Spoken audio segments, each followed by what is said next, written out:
Everyone, I will call to order our City of Chattanooga City Council work session. This is the second work session, a public meeting. I want to appreciate and say thank you to our guests for coming back. You are true zoning warriors, and we appreciate you very much for taking an interest in this.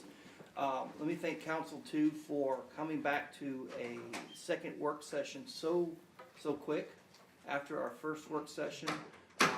It is anticipated that there could be a third work session that is needed. And there are also some updates that I'll have Chris go over with in just a few moments. But before we start there, I think we'll need to get a motion on the minutes from our last work session. So moved. And without objection, those will stand. Chris, before you take over real quick, I want to say thanks for the hard work that RPA staff, Dan, Karen, Brian, for staying with this. When this was announced at Planning Commission in December, I was very optimistic that we would come to a plan that would be engaging with stakeholders, the public, this council, and hopefully no stones were unturned. And I feel like we are on that path. I feel very confident, even though I don't have legal. And speak of the devil. Even though I don't have legal advice to back me up, also we want to make sure that we are legally sound when this does come to council.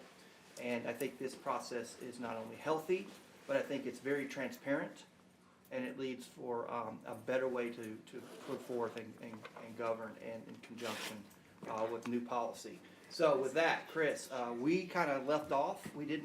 Weren't able to complete the work session last time. We had some notes. I don't know if we have all those answered, Karen, but we're going to just try to pick up. We're trying not to go for 2 hours today. And then, so whoever wants to start, thank you, and I will yield. I will say one very brief remark. Next Tuesday, the strategic planning meeting, I'm going to give you an update on Plan Chattanooga.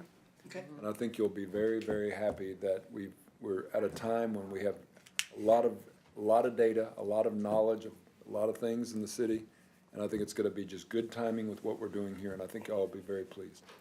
So I'll just leave it at that, but to just say, so you're going to get an update on that next Tuesday, including we've even got draft land use maps and Lookout Valley and things like that. So I mean, I think we're on a good trajectory. Very good. Thanks. I'll leave it at that until next Tuesday. We're going to each take a piece of this, Mr. Chair, but to add on to what you had said, that you teed up for me there. So we had yet another staff session for the first half of Friday this past week, and it's clear to us from an administration standpoint that we have made already material changes to this document beyond what Planning Commission passed. So because of that, we want to extend our time a little bit and take this back to Planning Commission after you are done with it. So what we envision now, just to make it more legally defensible, which Phil always loves. Yeah. And I did talk to Phil about this yesterday, and he concurs that this is a good process. So once we're done with the work sessions, and I do envision at least a third one, I hope not a fourth. Hopefully we can answer your questions to your satisfaction by the end of the third one. But once we're done with that, I'm going to ask council to pass a resolution supporting the zoning code update, at which point we will take this back to Planning Commission in the form that you have signaled your support for, and let Planning Commission hear it again, go through the legal process there, and then put it back on the council agenda as a Planning Commission item like normal. I think that makes it even more transparent, even more legally defensible, and more compliant with the state statute on zoning. It does increase our time by a couple of months, but it's, this is a generational change. So a couple of months is not that long. I think it's worth it. Okay.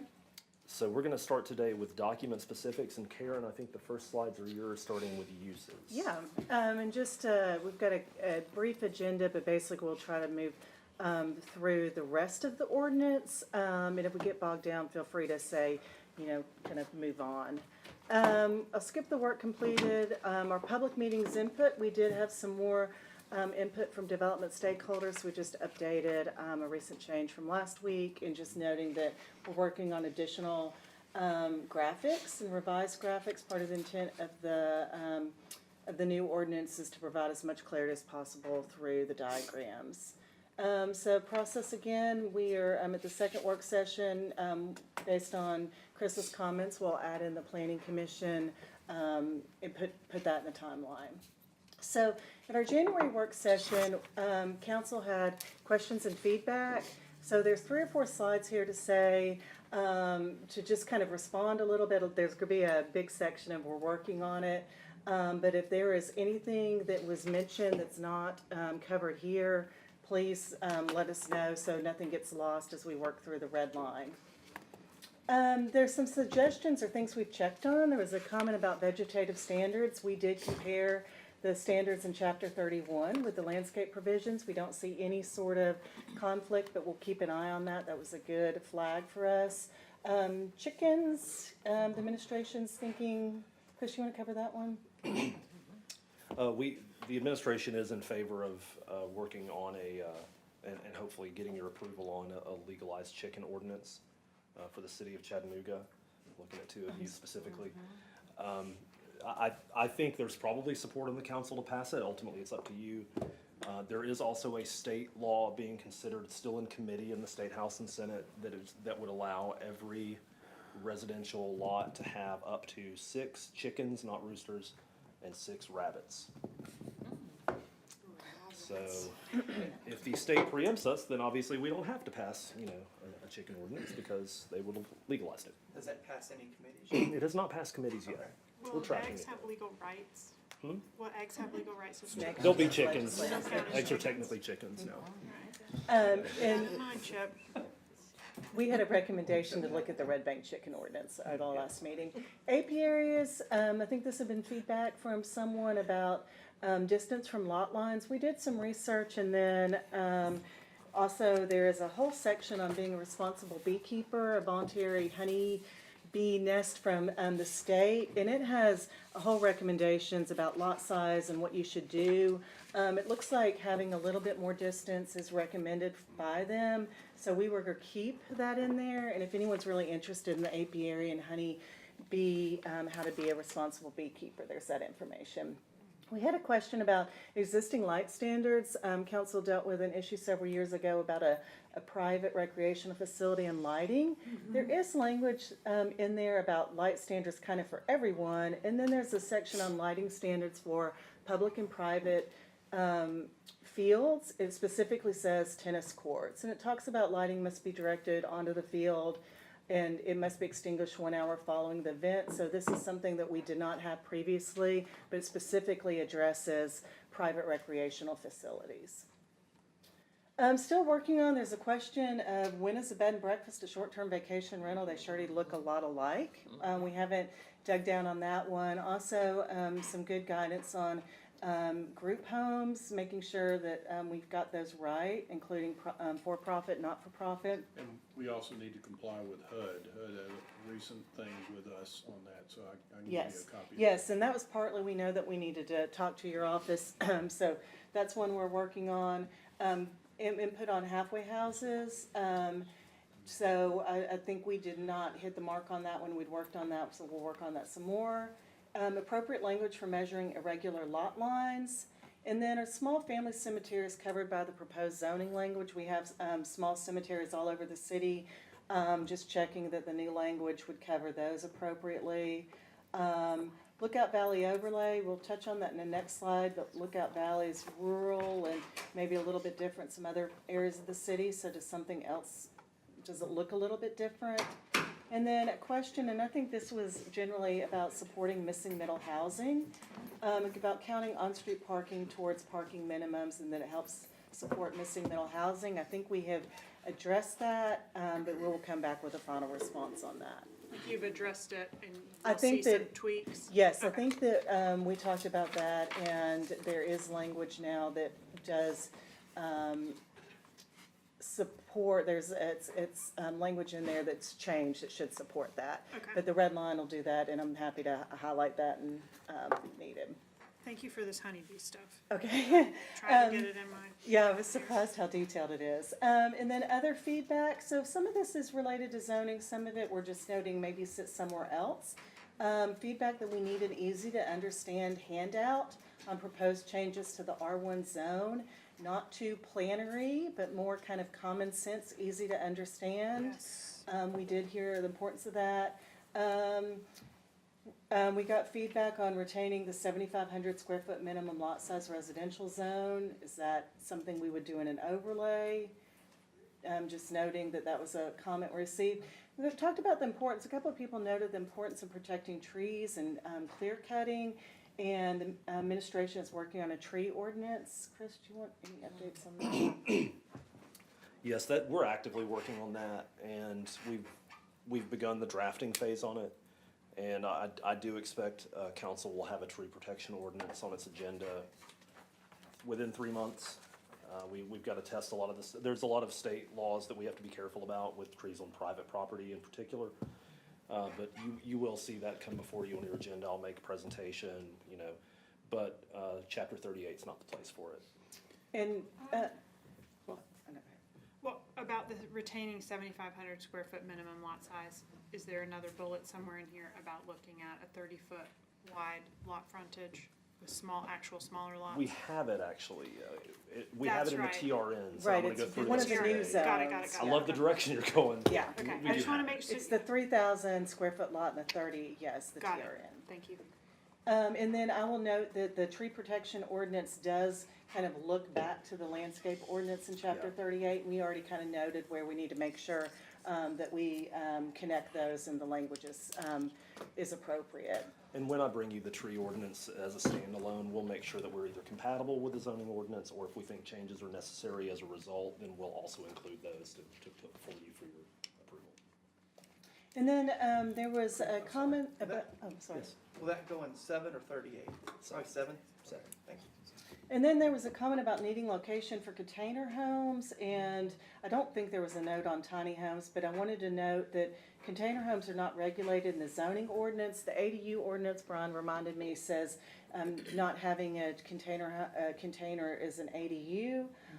It's regulated under building code, so the zoning ordinance will not reference you can do a container home in this zone or not. The building code would handle that. And then tiny homes, just so on an axle, they're treated as a recreational vehicle under the building code.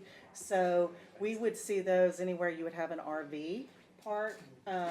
And then as just a stick-built tiny home on your own lot, that's allowed in any zone that permits single-unit detached. So any zone that allows a detached house would allow a stick-built tiny home. There's some regulations under building code about minimum size. 260, I think. 260 or 280, maybe. Yeah, Brian and I were trying to suss that out yesterday. But that's just to note that Minimum.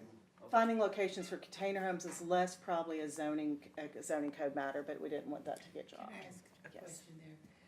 Where do you put, the storage sheds that look like little homes but aren't? That some people, I don't Tough see that sheds? there. It'd be an accessory structure is how we would define it.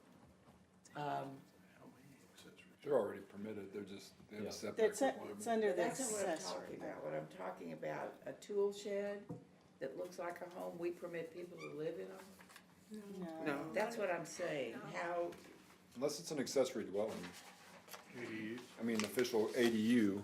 Yeah, you wouldn't be building codes, but you can't. Well, you could buy a tough shed, in theory, and then hire an electrician and do whatever it takes to make it meet the building code. I guess, that'd be a good Dallas Rucker question.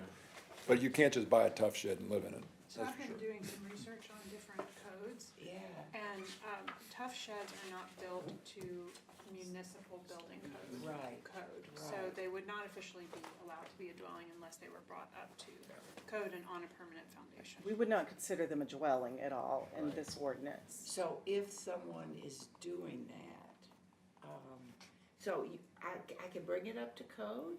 Well, You could. if it's, sure, you could, It's enough just money, like you if can you do start, anything. You I could mean, you change the roof line, you could. as a resident, you can build your own home, right? I mean, but you have to follow the code, and so I guess you could start with something that looks like that and start adding to it. So let me put it this way, a storage shed is just that. It's wooden. It's Correct. uninhabitable.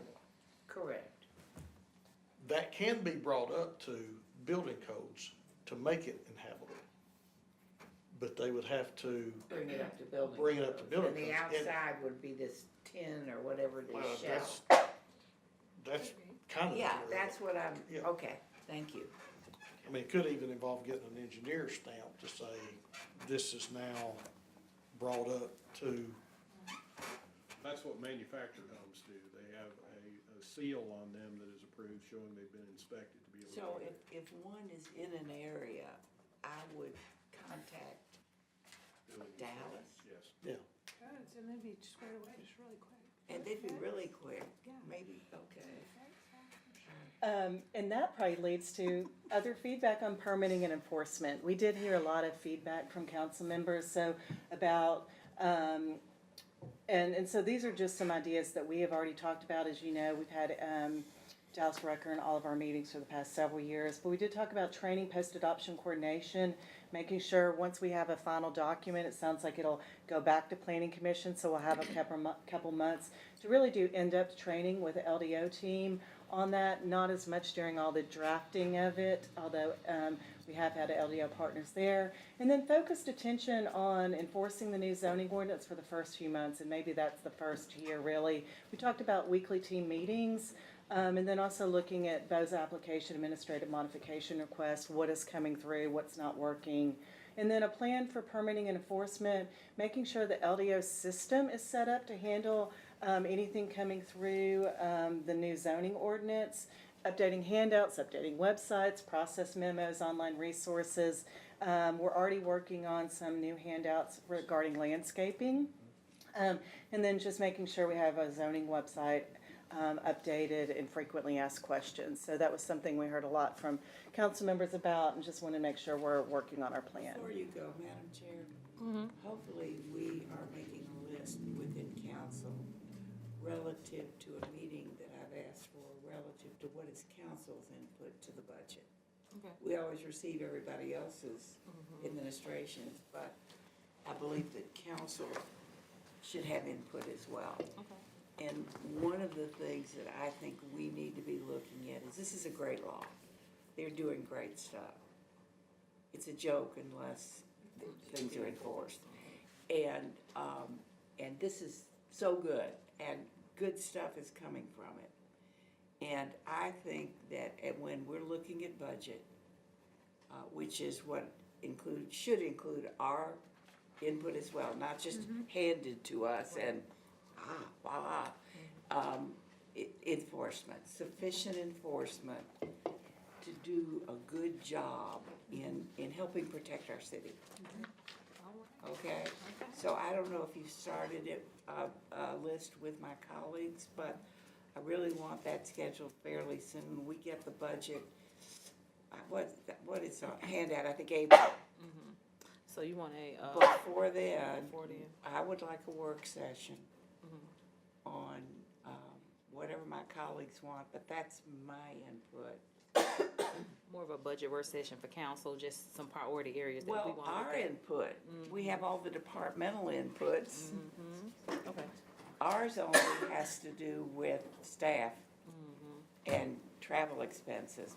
But since we have to enforce these, since we have to pass these laws, and since there's never a, what you call a fiscal note attached to it, how much is it gonna cost? I don't think the issue is, do we pass them? It's good. We have to figure out how we're also going to enforce them.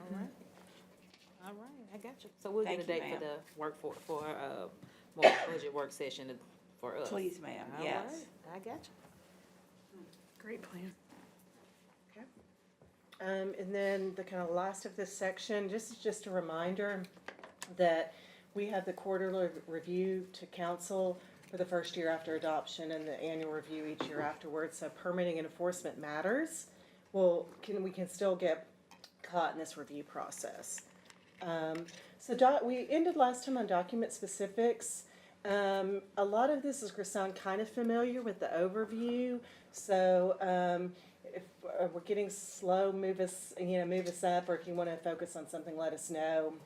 We'll start with uses, and yes. Here, let me back up. I didn't know if we was through or not.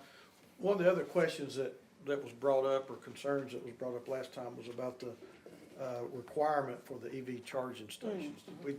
I didn't see that addressed. Yes, I'm sorry. I think we had pre-made that decision coming before you, and so, Chris, you want to repeat what? Yes, after significant feedback from some council members and from some administration personnel, what we would like to recommend is, instead of what the consultants recommended, we would like to make it an incentivized thing instead of a required thing.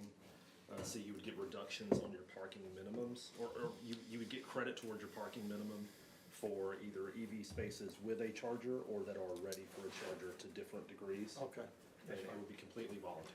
I just didn't see it up there. Yes, on I'm our- sorry. Yes, and it's kind of depending on what kind of charging station you have, you get you get a greater reduction in parking. Okay.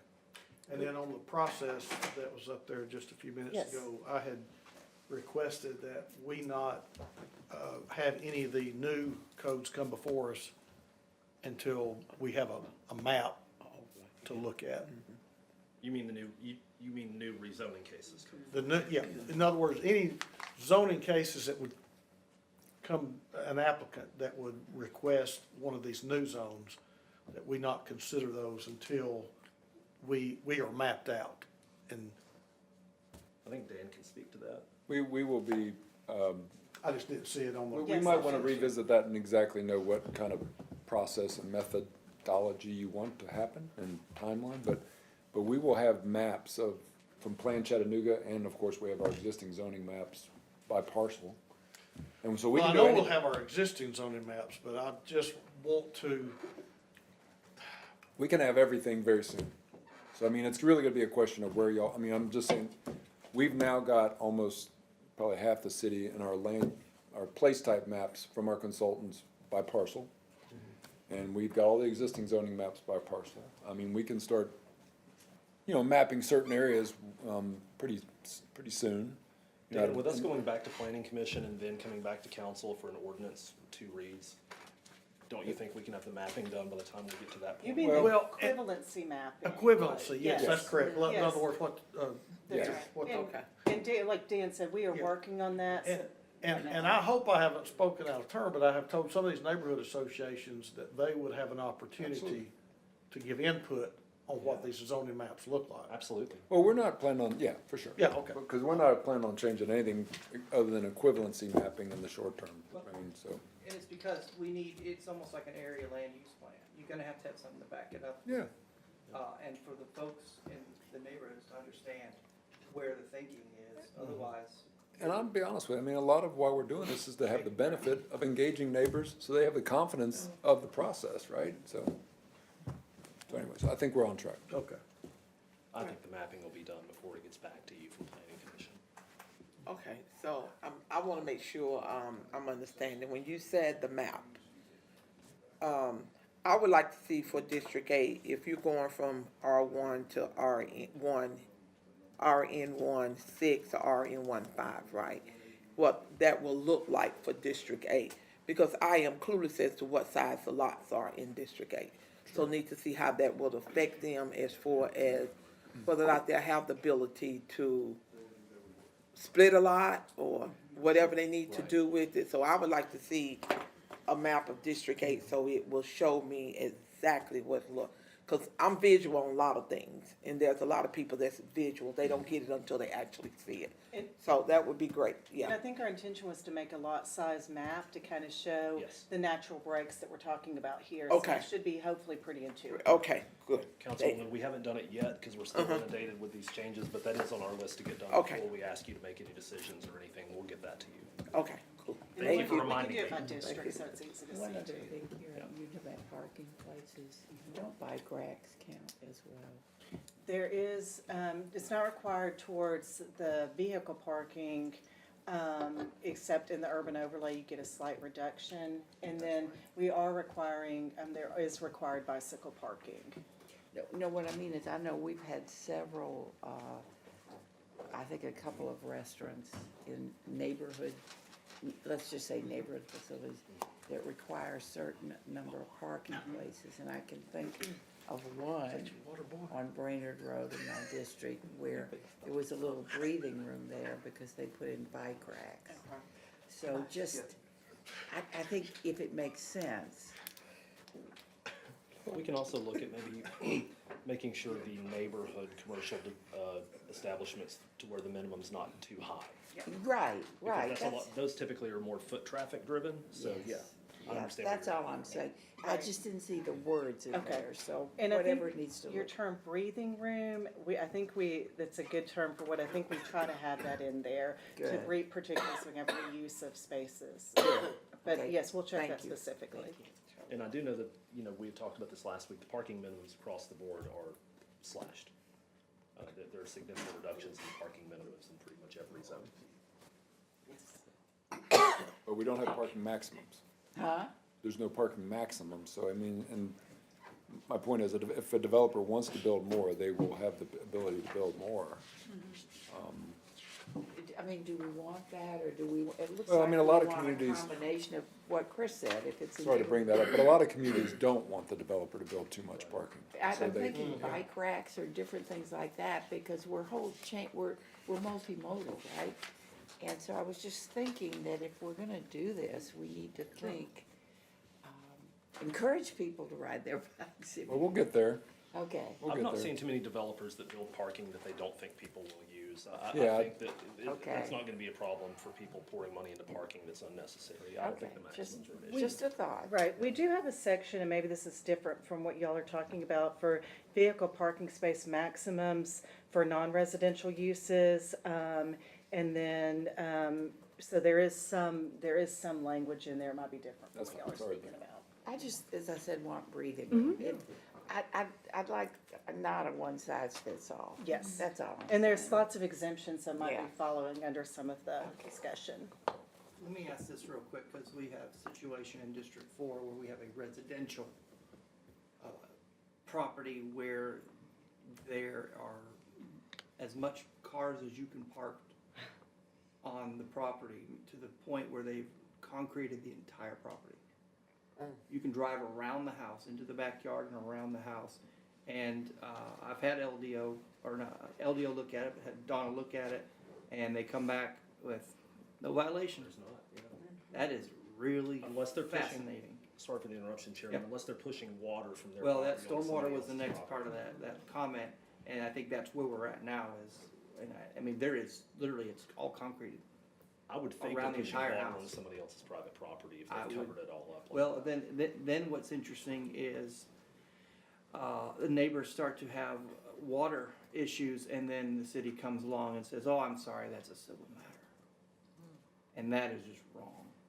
Have you spoken with Stormwater about it already? Stormwater is in the next phase of this review, of the property, but that to me is like, we allowed it, or we have nothing to say, and then it becomes a civil matter, and that's not Let's that's talk not offline nice. and I'll help you way Yeah. before it gets to that Yeah, point. that's not nice.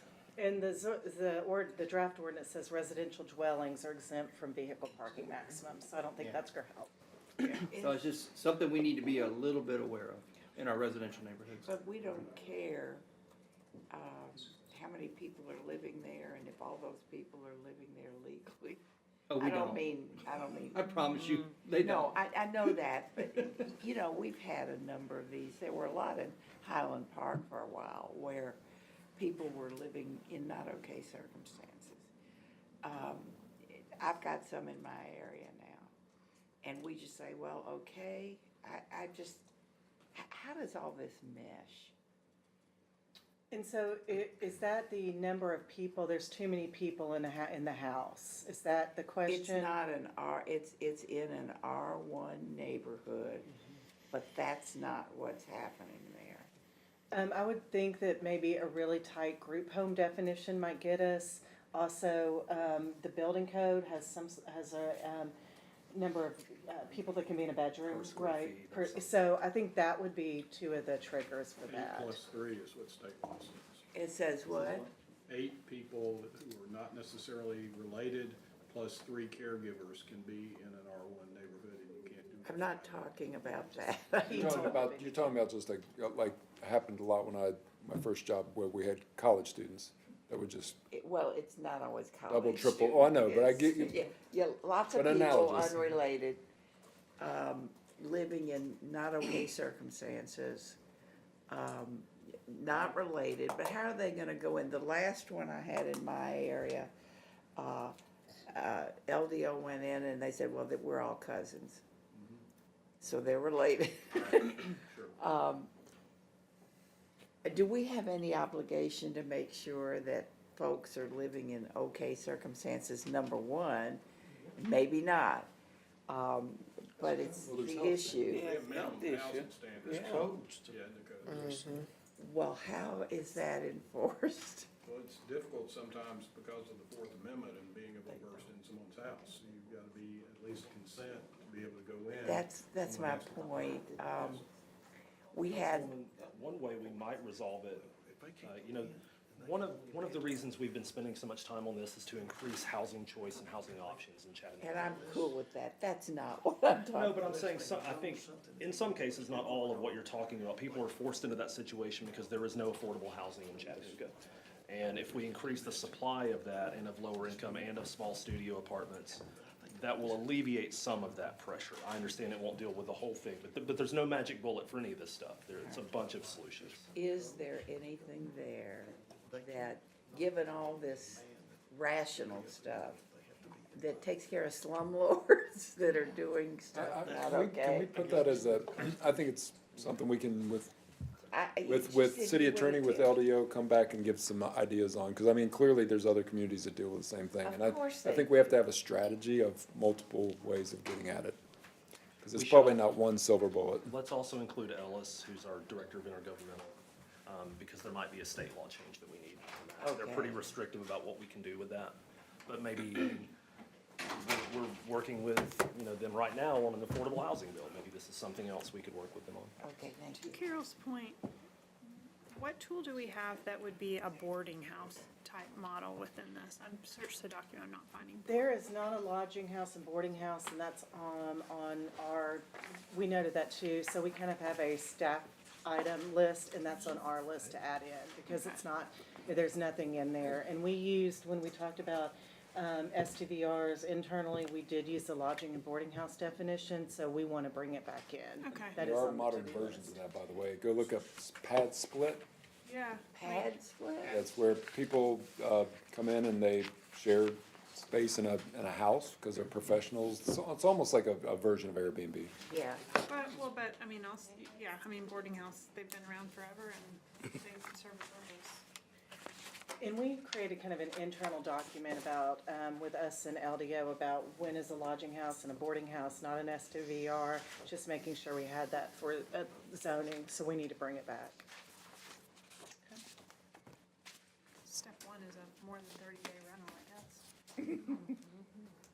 And there's just LDO, there's differences in building code for how they treat them too. Right, right. Okay. Good, I'm glad we brought that up, because it's obviously a little bit of a concern around the entire city that we're seeing. And neighbors are it's usually complaint driven, that's why we're made aware of it. Yep. So I'm Yep. glad that we're talking about this. Yeah. And I'm sure we'll continue conversation, If but, we could, Mhm. please. I made a Yeah. note, including Ellis. Okay. So, Why are we Thanks. so photo worthy today? Okay, so we're going to spend some time on uses. And some of this, I think spending a little more time here might help with some of the, some of the questions related to the residential or commercial zones. We have the table in front of you. We provided it last time, but there's some handouts on the table that include the use table. This is intended, again, all the uses are listed, and then you can see the zones that they're allowed in by right or special exceptions permit. Right there. It Every is, use you yes. can think It's of. pretty cool matrix. Well, and the idea here is I want to do a use, which zone's allowed, or in my zone, which uses are allowed. So it's intended to be helpful. If it is not for you, we are happy to do something else. But we'll just, there's 5 or 6 slides here related to uses. On the table, you'll notice there's principal uses, accessory uses, and just a real few number of temporary uses.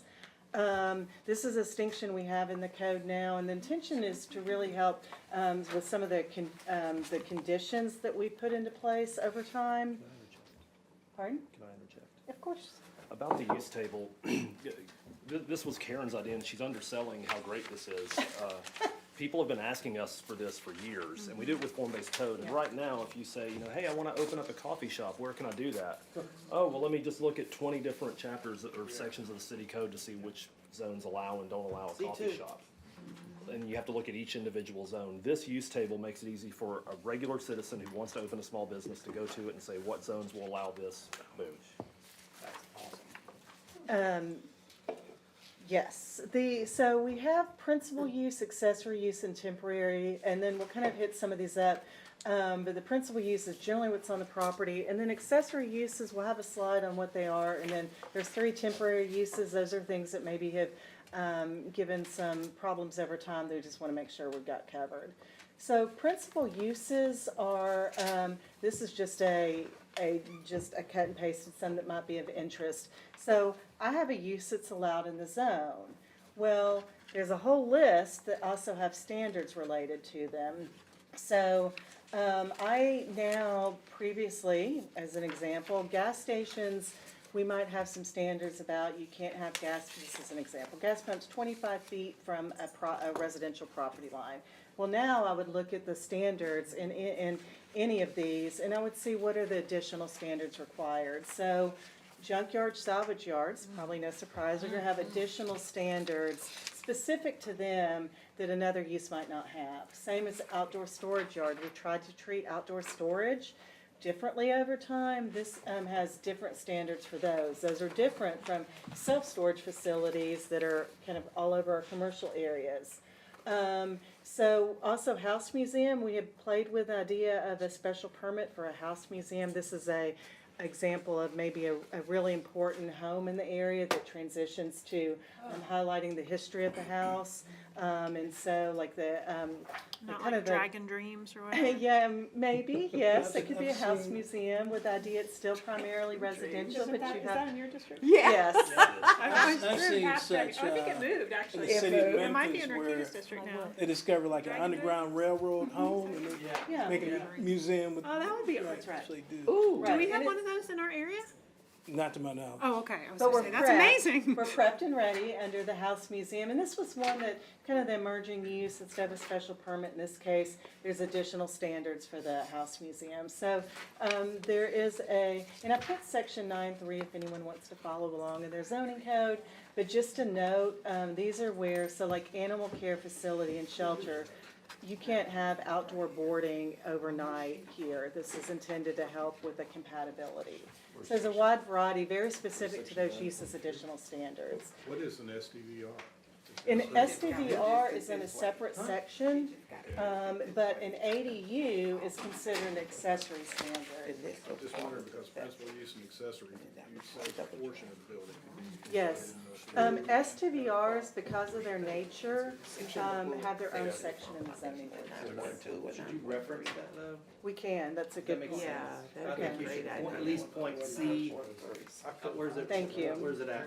Yeah, point to where it lives in the Yeah, point to code. where. That's great, we'll put these on the 3. table. 9.2 or 9.3. 39.3? No, 9.3, Proud of you. um, Every now and then. no, that was great, thank you. Section, but it's section 38, 9.3.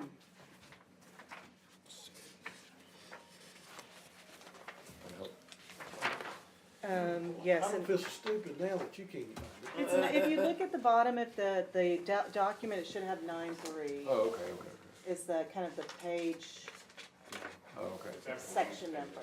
Gotcha. Well, I need glasses. How long did it take you to put this together? So we had, Camiris did a lot of the heavy lifting, and then we probably met, I calculated the time we as an internal team met. I don't even want to know. It was, long number of hours, because this is where, Look at something. It's on page 87 of Oh. 187. We have an older draft, I think. or we only have one draft, but maybe the printed pages numbers. 84 of 187, Oh, so maybe the PDF. but She has a different 9-3 on the bottom. Yeah, she has, and Karen and I might have a little bit different draft. Yeah, and this is in the new code. That's the current code. That's the current Oh, code. okay. No, Really? Yeah, it is. Mm-hmm, The formatting tells We're me gonna that's find the it for you. current code. Give me yes. this. Brian can find it. Why? Well, that's the That's current. what I was handed Yeah. for this new stuff. Interesting. No, It's the current zoning code. Huh? It's the current zoning code you got. Hope you like it. Councilman, between now Why and was it, 3:30, I'll bring it you. says updated It could 11, be 14, updated and not the new 23. one. is it chapter 38? Yeah. It's the date on Unicode when they last updated it. That's the updated date. So no, we have a draft and I will, yes, I'll bring See, you a it's copy. already started. It's already started. We're We confusing. only have one draft to avoid any confusion. We only have one draft. Councilman, I'll bring you one of those of your own between now and 3:30. Yeah, I thought that's what I had, I but thought we'd done I that. thought I gave you one You'd a be few able to weeks ago, search but it? it could have been lost, who knows, you know. Did I've got all extra. of us get one or not? Yes, Yes, We did? but we're happy to, we can bring some. We can bring you additional more. copies of yeah, it. I've got more if you want. I don't know where mine is. you gave me Well, this. wait, let me look at You Yes. this. said this is the updated version. It's You chapter did? 38. You did. the You updated did. version of It's chapter okay, I 38. got more. You did. It said, okay, you did give me that. Yes, but there is, I will Okay. bring you, we'll have multiple copies. I've got a couple in my office, Great. I'll go grab them. Okay. Okay, I'm Well, sorry. see, I had one of those that had draft on it, and I thought I was replacing this one with. No, we only have one draft to avoid any confusion. Probably We only threw have that one one away. draft for. Clearly. Okay, I apologize if there was, yes. So in the new section, we're on 9-3, and also there, so I would read and find out, I am doing a use. I need to look and see if there's additional standards. Those are things that maybe you've often had conditions in the past. Also might have an accessory use, so home occupations are the ones probably that's most common. ADUs, there's no change to the current ADU ordinance, but it sits in this section. Drive-through facilities that are accessory to a restaurant, they're an accessory to a dry cleaning establishment. They have their own accessory section and their own requirements. And then temporary uses, we have mobile food vendors, retail vendors, and temporary entertainment. This, if you're selling food on a city right-of-way in a parking, on a parking space, this isn't included. This is only when you're doing these uses on private property. So just to give a little bit more if someone was interested in some of these uses. If you're, if I am setting up my mobile, food vending, a food truck on the public right-of-way, this other city standards would address where that would happen and what occurs there. This would only happen if I'm setting up my mobile food vendor on private property. So zoning code is dealing with generally the stuff that's happening on private property. So if someone came and asked me and said, I wanna set up my food truck. Did you get input from, the food truck people that are at Eastgate that are, We did not. you might wanna talk Okay. with them? Where are they there? What part of It's, what is it, Thrive or? It's on Kitchen Incubator, It's a kitchen It's on incubator, Marlin but it's Road. funded, it's marking them. Impact In the same building as the. Launch. Yeah, what's the, launch? Launch. It's It's launch. something, I couldn't think of what it is. And it's great stuff. I think, and they're really neat people and do a really good job. And they're growing for all kinds of vendors in the area. I would feel comfortable if you'd get their input and see if there's anything that we could do better Okay. in the wording. And just some examples of requirements for that are, you have to have written permission from the property owner, you have to keep the area free of litter. Yeah, they're already, You know, you have to provide permanent water wastewater or a permanent water wastewater connection is prohibited. what is now, say that again? Permanent wastewater connection is prohibited. Is prohibited. So there's some, Yes, but we okay. can look into there and make a I note. just run it past Mark and just say, hey, what's your input? We can. And, Cousin Eddie will come. Huh? okay. Sing Christmas Vacation, Cousin Cousin Eddie. Eddie. Cousin Eddie will. Yeah. They're already doing a great job. They're helping our Yeah. economic development. They're part of our team.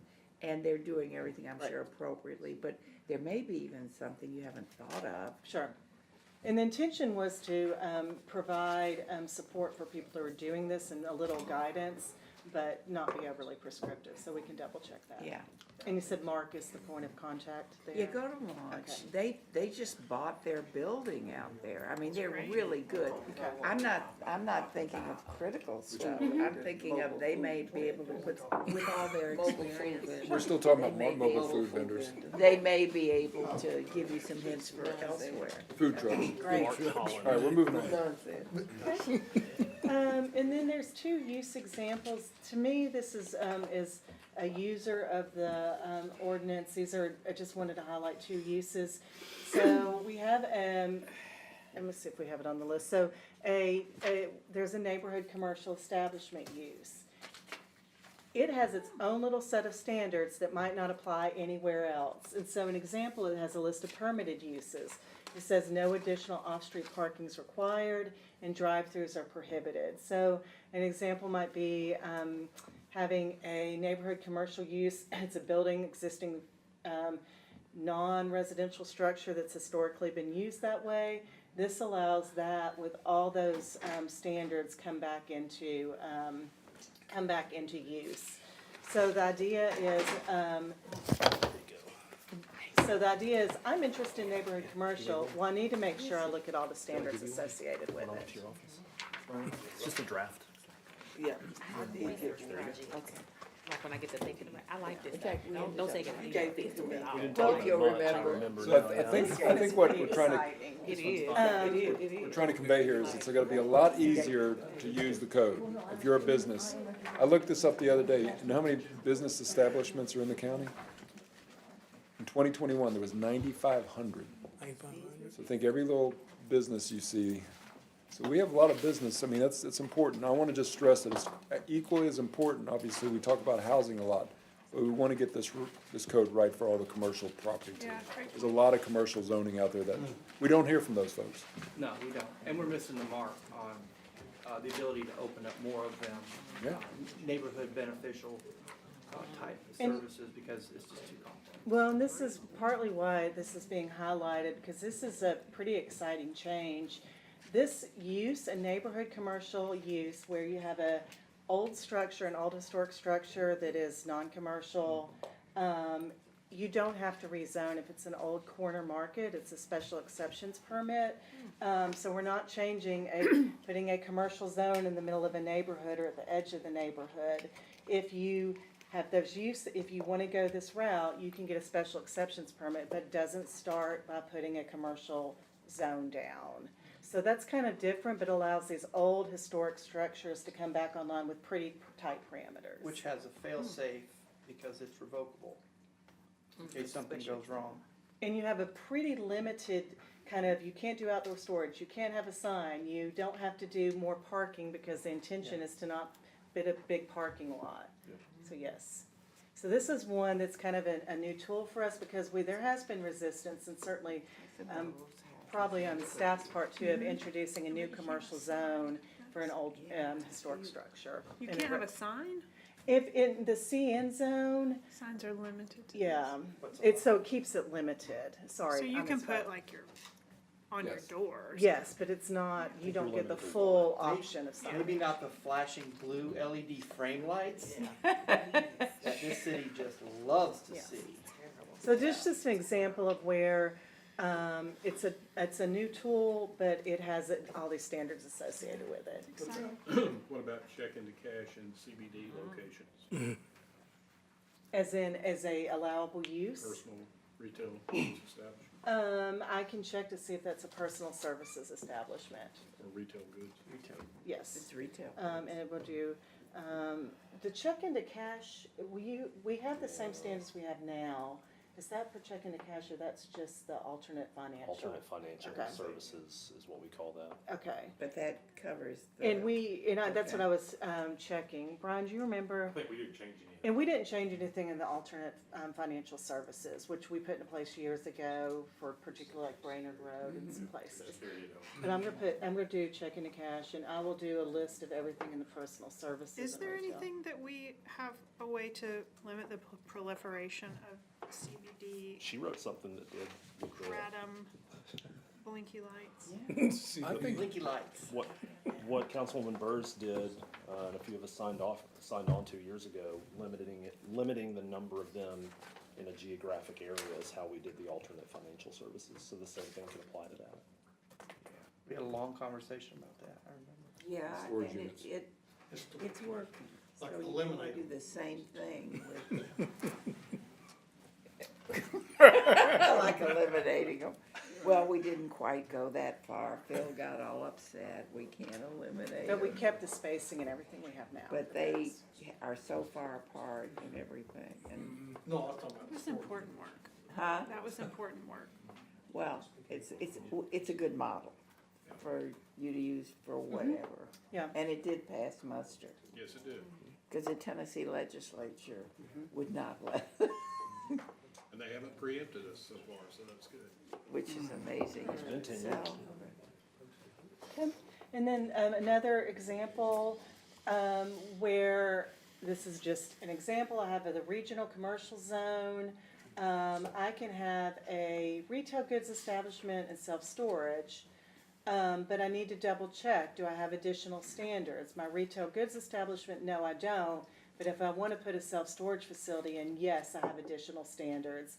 And if my retail goods establishment has a drive-through, then I also have accessory use standards. So before, it would just be like, I'm putting in, this is, I guess, an example, a CVS, and then the back of my lot's gonna be self-storage, and that's just in the C2 zone. Now, additional standards will kick in if it's a principal use, accessory, or temporary. It's not for everything, but just the ones that we've kind of addressed over time through zoning. so if I wanna open an art gallery in my house,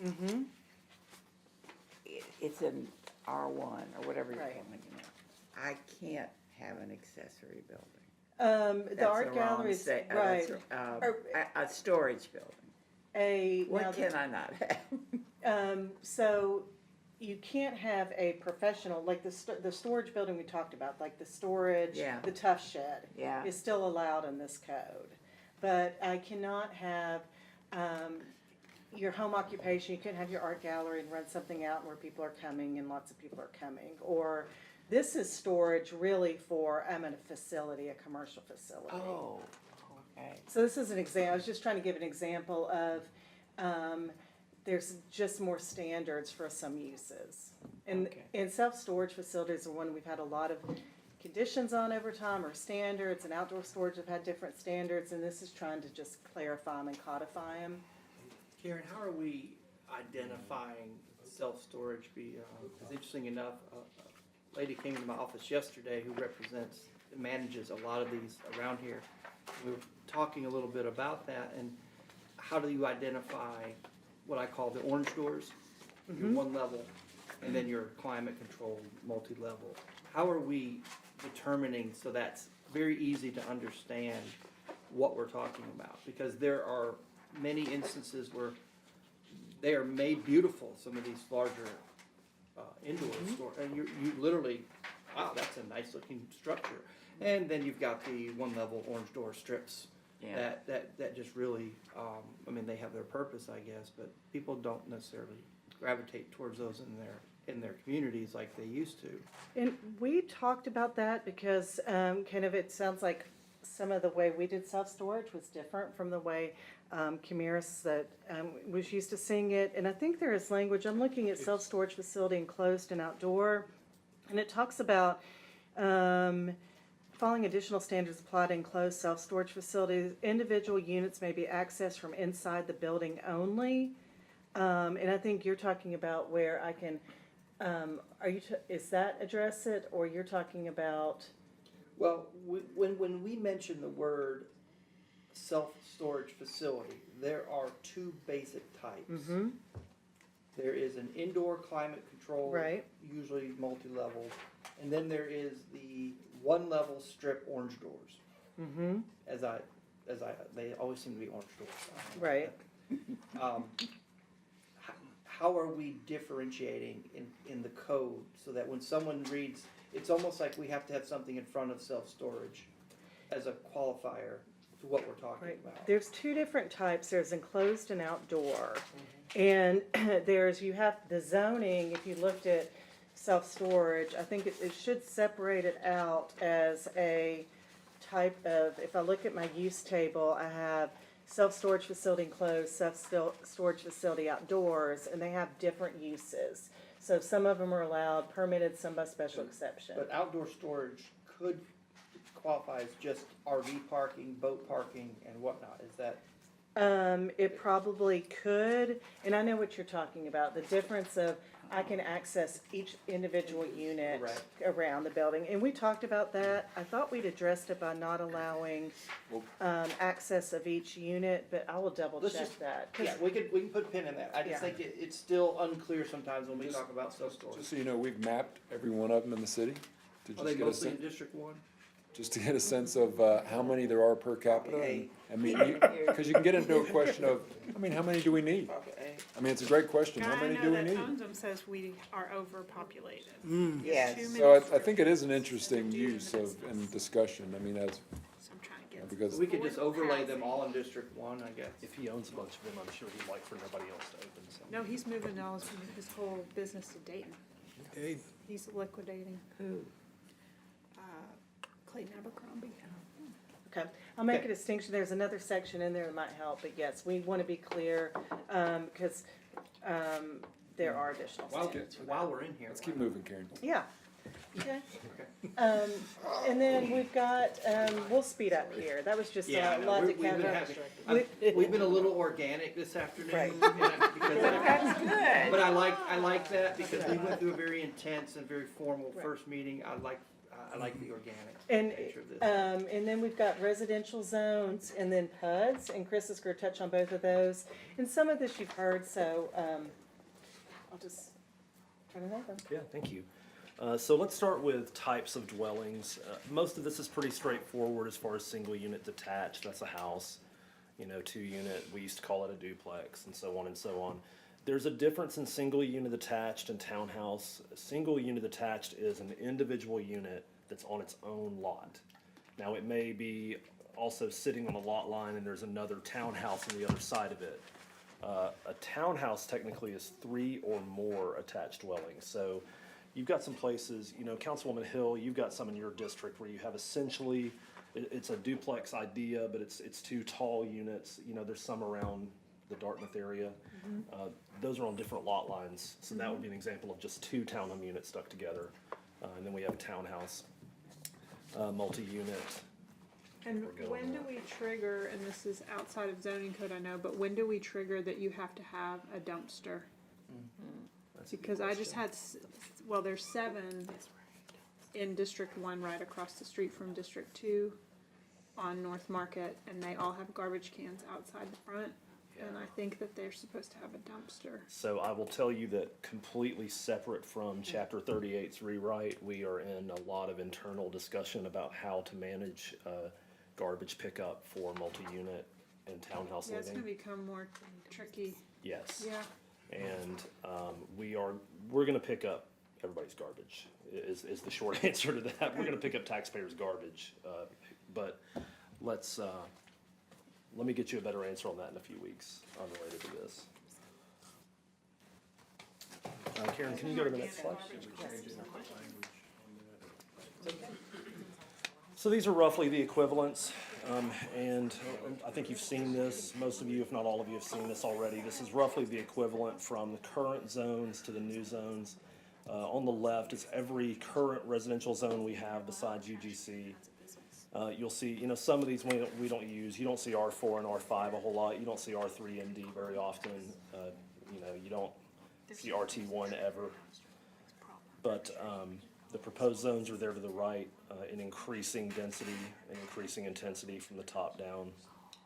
Remind me, what's the difference between, say, 6 and 5? So the RN16 has a minimum It's a lot lot size of size. 6,000 square feet, Okay. and it's 5,000 in the RN1. Got Yes, it, ma'am. thank you. And then the traditional neighborhood development zones, they're smaller, and if we can go to the next slide, I can get into more details. What's the difference in the TRN 1 and 2?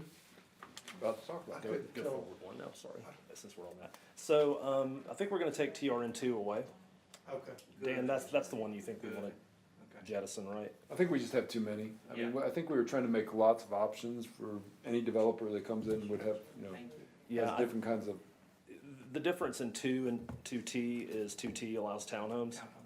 So I think TRN2, I don't know why we would allow, a fourplex and not a 2-unit townhome on a lot, so. I don't understand why you need, I don't understand why you need TRN 2, really.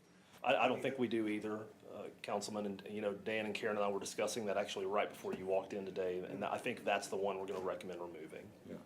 So can you just change to the TRN2, drop the T, and get rid of 2? Does that make sense? I think so, yes, you're saying rename 2T to 2 and get rid of what And is move named on. 2 now. Yeah, because you don't want these Yeah. letters to start Right.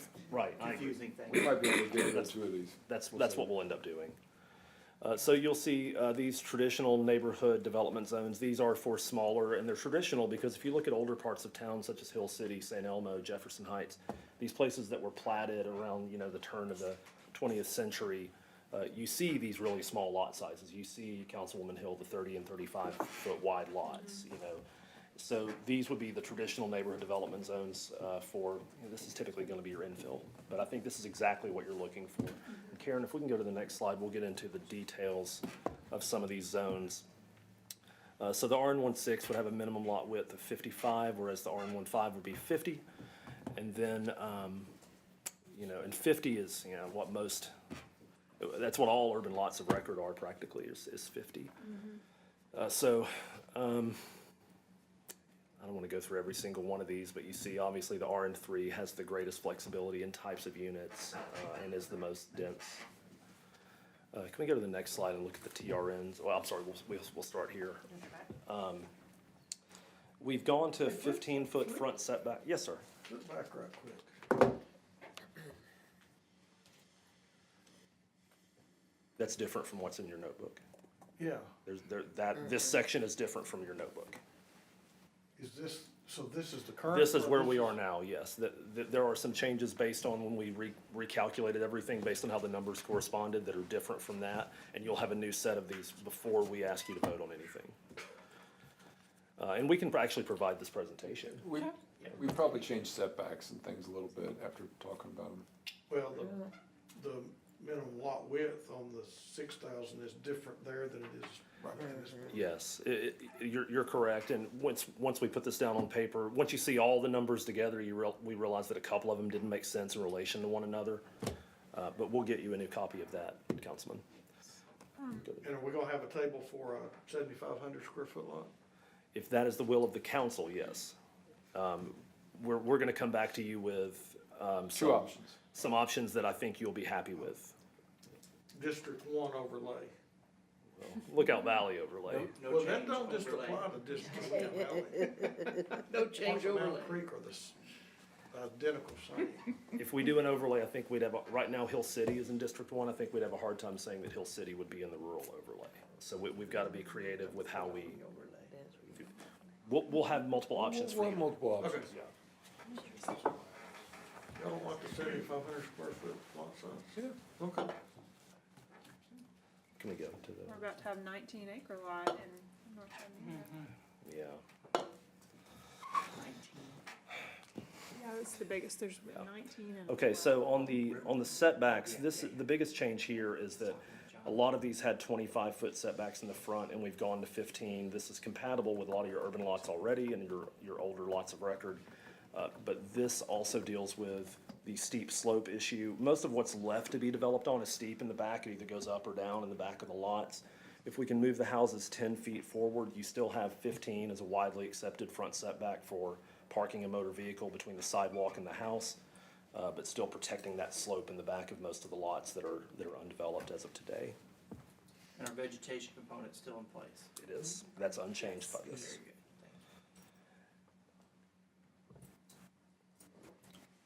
So this is where we're talking about removing one or two of these. Yeah, this, 'Cause we don't need this.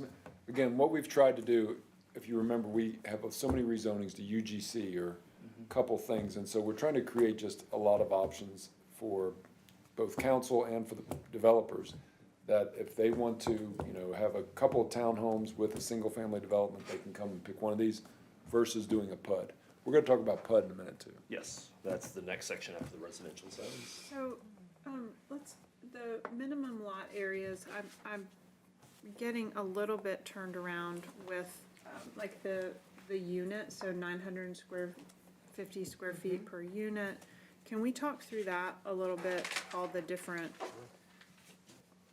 SU, They're all SU, minimums. 2U, 3U, yeah. Is that the size of, It's the size of the lot, the minimum lot area. You can always go over.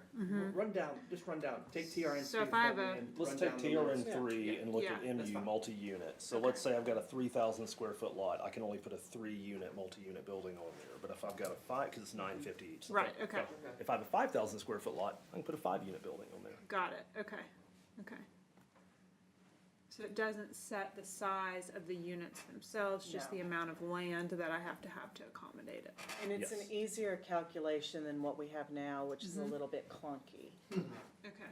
Believe it or not, this is less complicated.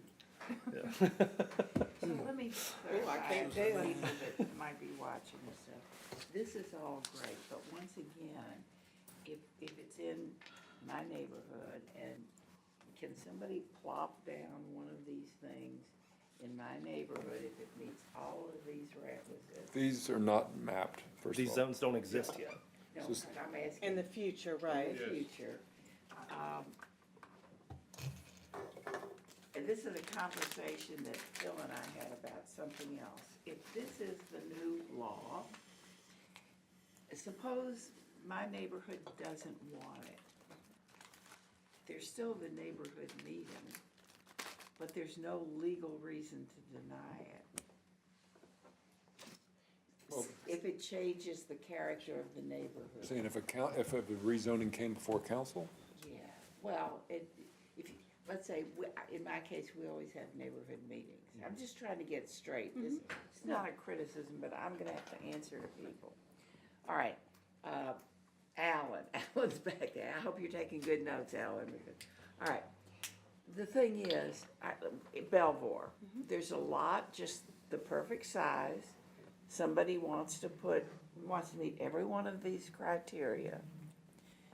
But the neighborhood doesn't want it because it would change the character of a very old neighborhood. There are many neighborhoods that would want it. Where I'm going with this is if it's the law, then they don't have a leg to stand on. you're saying if a rezoning came in for that lot. Yeah. So this is not, I'm not your lawyer. Huh? Well, no, Yeah, that's None of what these are he's mapped. saying. Yeah, let's go back to maybe. so none of this these is- are mapped, but this if somebody might comes in help. with a new rezoning application, you're saying, And one it of these. meets all the criteria. You do not have to rezone it. I So think my it's similar- position is, yeah. as a person that's not your attorney, you can turn down just about every rezoning that comes before you if you want to. Nobody has Well, let me tell you, when you go to court, the court is looking at, is their existing zoning valid? Yeah. They're not looking at, is the zoning they're asking for valid? Look, Carol, if this right here does not fit in an R1 neighborhood, so this would not, this right here, this TRN3, that would not be typical for R1 neighborhood. No. So you could say in your rezoning, I moved to deny because this would set a precedent for multifamily. So we're gonna have all new place type maps. With Plan Chattanooga, every property will have their new place type recommendation. So in this example, we're say, Belvoir, it's maybe say, it'll be, this is not it, suburban residential might be its distinction. All right. And then I would look at this and I would say TRN3, that's very dissimilar to the plan recommendation. The So, plan's not again, it's the supporting plan a really, that we're right, waiting and so for. it's dissimilar to the lot size of the surrounding. And that's the reason I say I don't want to see any of these new zones come before us till we I have. think his point is really well Right. taken, because I can understand people saying, oh my God, you know. But I want you to feel strongly that I've worked in local government my entire life with zoning, and I want you to feel strongly that as a local government, you are in control of zoning and in planning, and you don't have to approve any rezoning that you're Well, not comfortable apparently with. we do, because No. we get sued. You if get we sued, don't. but that doesn't mean they're successful. I can give you an example of, I'm looking at the legal beagle. Councilwoman Burrs, I can give you an example. We give him a that job. Occurs all Give the him. time. Let's say someone wants Say to something, bring in Phil. a UGC into Councilwoman Knowles' district in the middle of Orchard Knob on a block that's R1, and somebody says, I want UGC right there. That usually gets denied. This would be the same situation because there is no precedent for a TRN zone in that neighborhood. Okay. Right, there So might you not be have- attached housing, The there's not process lot does not change. sizes. Correct. There is no automatic check the box and you can Right. legally have this zone. Right. We still have a process that is respected. Any more And than that's you what can I'm trying to say. automatically put M1 somewhere right now. I'm trying to say, I want you to feel like you're in control, because you should, that's exactly what we're trying to do for you. Oh, All right, Well, Phil, if in the middle of my neighborhood, somebody wanted to rezone it to C2, Do you have the authority to say no? We have the C2 is not authority to allowed say in no. planning? and that's exactly would be the What that same is. thing. That would be no different than somebody coming in to the middle of a neighborhood and saying, I want C2. That's no more appropriate than C2 would be in the middle of an R1. there is no check the box and you got Yeah, it. and you got it. And someone still has the authority to be able to go in within 60 days of that ruling and assert that you're arbitrary and capricious. That's right. yeah. That's right. Well, they can do that They anyway. can do that. Yeah. But if we've got a map that pretty much Okay. lays it Says no, out, yeah. then One, I'll note that this is new, and this is kind of getting near the end. There's evaluation criteria built into the new zoning ordinance. And so in this case, using that, we would talk about the compatibility of the existing use of the property and zoning of nearby property, the extent to which a proposed change would create nonconformities, the trend of development, the general Okay, I like area. that. So and we will change we normally cover all that in our staff recommendations, but we would adjust our staff recommendations to specifically address Okay. that. At a minimum, anything else that we would use would also be Okay. included, but yes. Thank you. Next slide. And I'm not going too far. This is the build to zones of, where on the property you can actually build. Councilwoman Hill, I know you were concerned about the tree canopy in a lot of our city, and we had discussed some side setbacks And just overall percentage of lot that you can use. right, and the overall percentage we think is the better way to go. You won't find a lot of builders putting trees in a 5-foot side yard or a No. 10-foot side yard, so, if Do you want tree. to be clear that that's what that maximum building? Yes, coverage that's is? the maximum building coverage of 60%, so 40% of your lot still has to be open, so. Chris, go back, go back, Sorry. one, sorry, Karen. One more? And we've also, when I say we, the Let's- staff, one more back. We've also had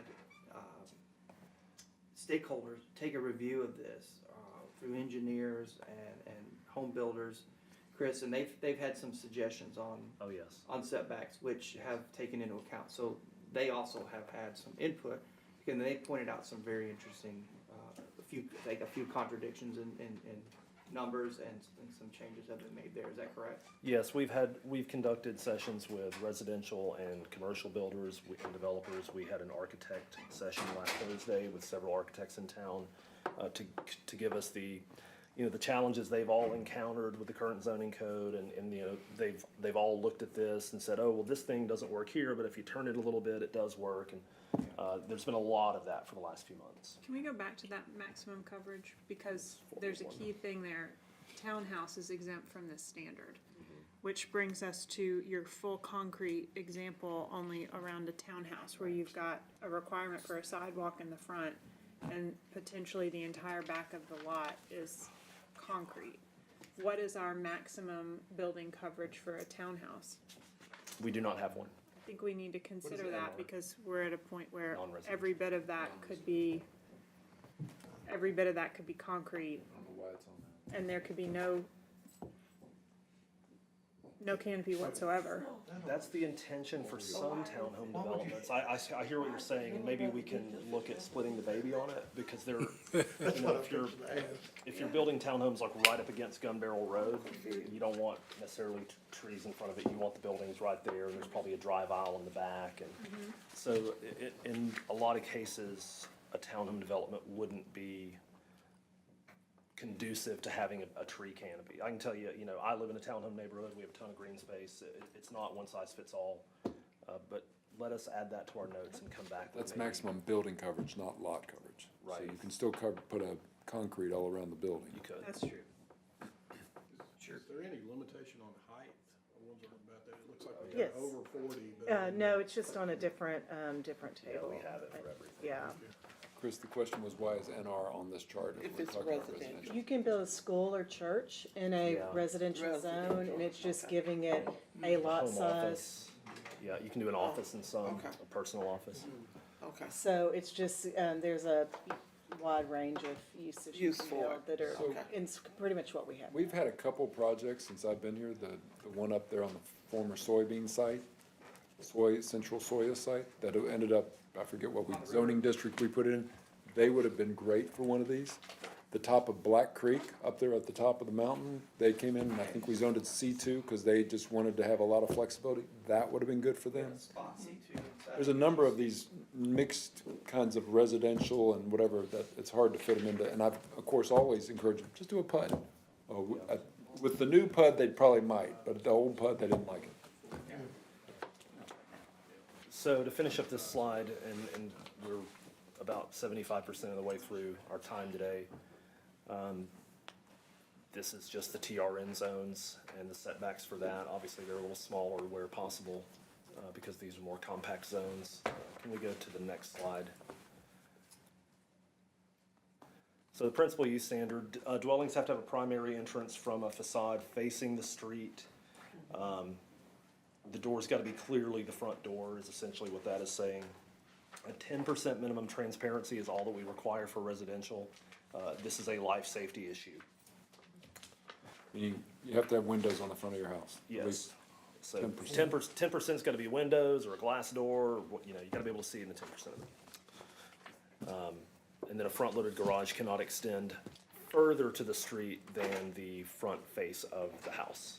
It can be flush with the front face of the house, or a draft where you'll see at the bottom, it says, you can have a house 15 feet off the front property line, but the garage has gotta be set back 20 feet. We face significant resistance and problems from that, in our stakeholder meetings about the cost of doing that, and also the way that the lots work. No other city that we have looked at, a peer city, really does that. This was a consultant, idea, so we're just going to go back to, the front of the garage can be flush with the front of the house. It cannot extend past the front of the house. Next slide, please.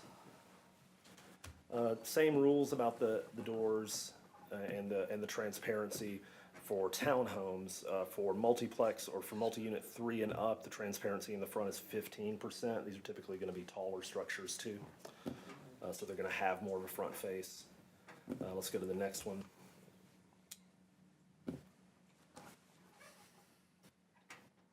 This slide just tells you that all this other stuff is somewhere else. Let's talk about PUDs. Let's talk about PUDs for a second, and then we'll go to the next section.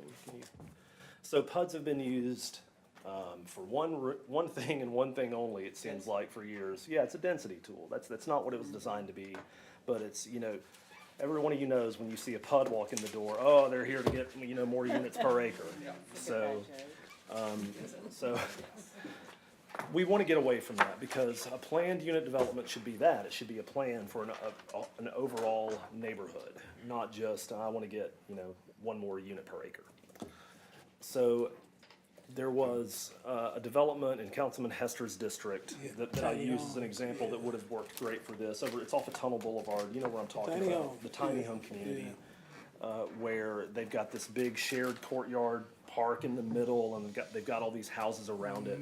You could do something like that in the new PUD tool. You could also do where you've got, Dan has a great example from somewhere he has worked before, where maybe you've got 10 acres and you want the 5 acres in the back to all just be a park. To be fields, wildlife refuge, whatever you want to preserve in the back, and you want to put all your houses in the front half. You still can do as many houses as you can do overall. If the PUD is approved, you can still do as many houses on that 5 acres that you could do on 10, but basically you're saying there's no yards over here, but everybody's got access to this giant green space in the back. That's an extreme example of 10 acres, but No you lot size see what I'm saying? requirements. No lot size requirements for that. You've got, it takes a neighborhood and looks at the neighborhood as a whole, not just individual lots, when you're planning an entire development like that. This won't be, as common as it has been, but we hope people use it as much as they can.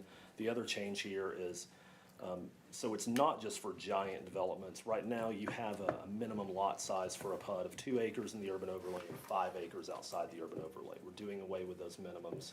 Anybody can apply for a PUD and be considered for PUD approval for any size lot. Next slide, please, Karen.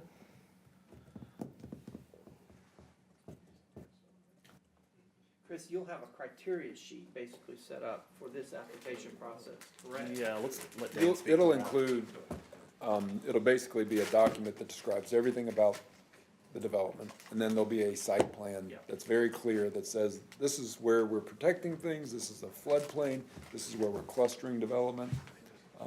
These are the standards. I mean, you might even say, what kinds of building materials are on the buildings. I mean, I think I personally think we should ask for more in a PUD in terms of detail, so. The true intent of the PUD. Right.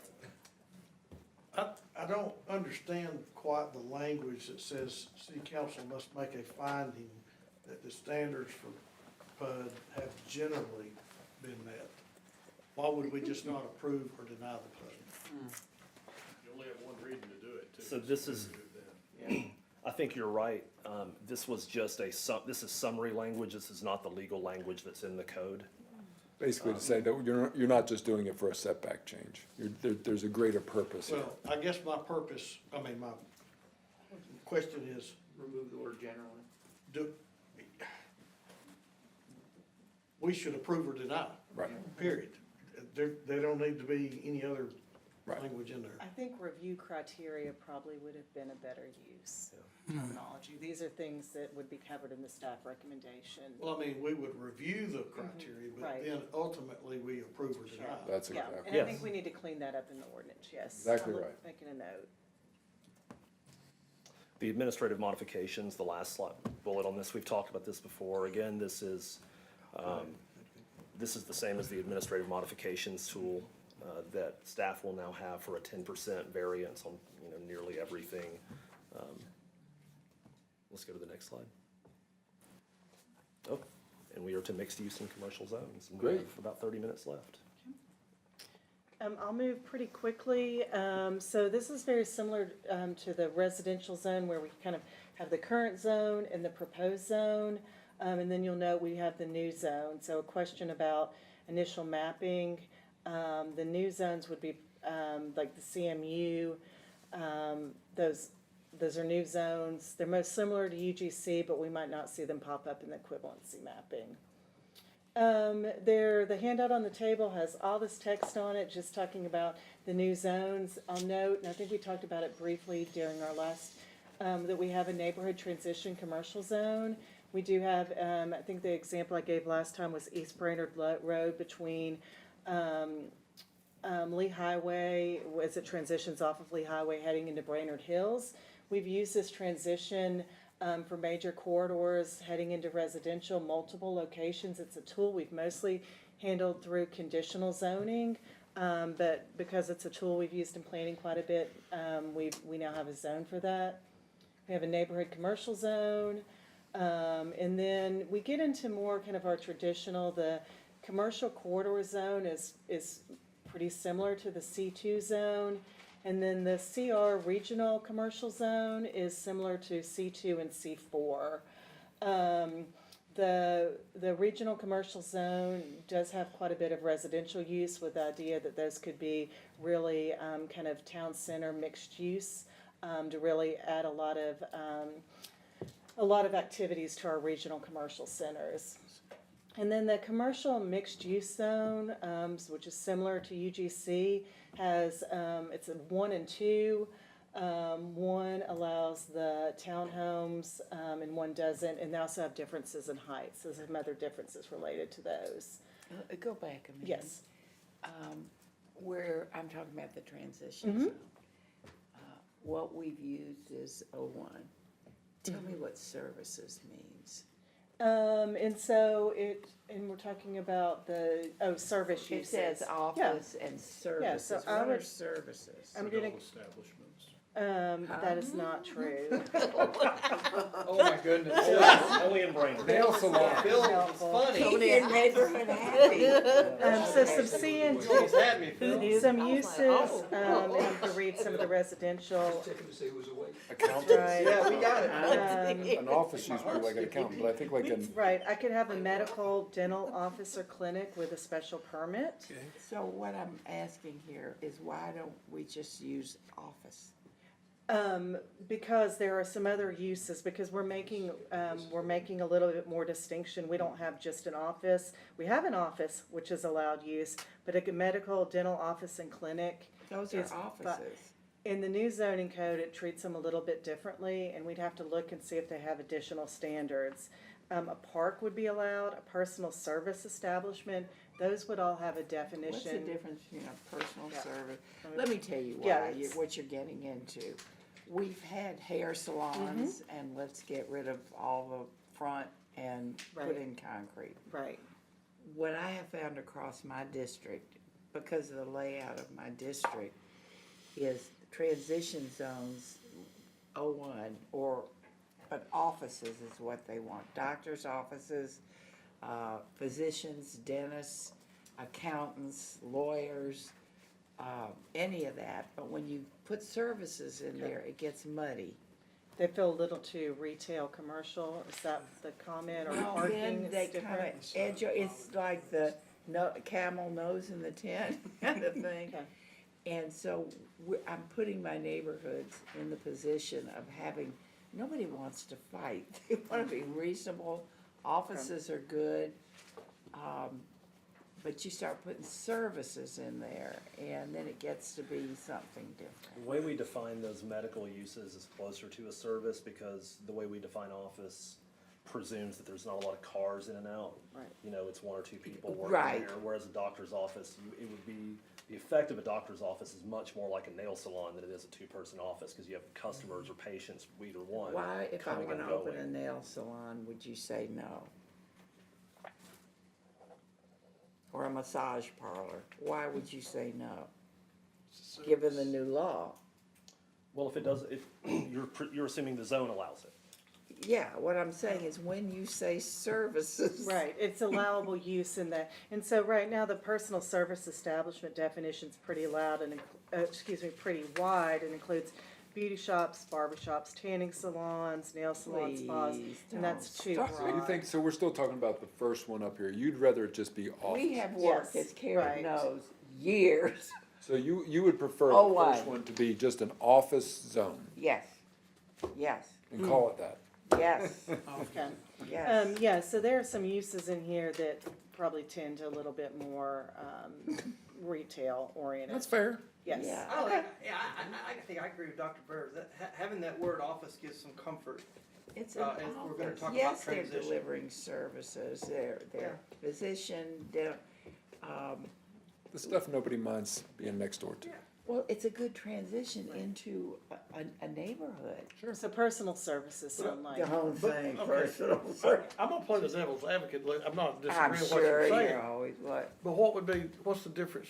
You're saying no nail salon, right? I'm saying. Because it has more 01. traffic. 01.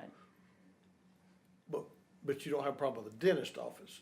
No, that's But that fine. has traffic, and so does a why? doctor. Well, I'm just trying to Right. figure Probably out how do different, you distinguish probably between different hours. nail salon and a dentist office. Hours of operation, I Yeah. would normally say, and weekends, so our observation has been that offices are usually closed around Yeah. 5 or 6, and they're not open on the weekends, it's not universal, but generally, where a salon might be operating until, 10 or 11 at night. and then on the weekends. On weekends. So it might not be And as friendly a it brings neighbor. in the neon signs or the whatever. I made a Look, note about personal we could services stuff. We've win, gotta quote, the address that battle, side but of it puts us in a position of having to fight. Sure. And why would we do a setup like that? Agreed. That's all I'm saying. So personal services, and I noted this when I was reading the definition to you, so, since we've had the discussion, it also talks about laundromats and dry cleaning, which probably is. Services. They are, but yes, I can, Could we that, just we do need to a one? revisit We the need to do personal. a little haircut on that district. Well, it's Nice. Take just, some things out. Yes, and apparently. just put on cleaning. one. Yes, Thank okay. you. That would be very Sure. nice. Thank you. Sure, and yes, and we also make sure, note that we need to review the list of uses in personal services.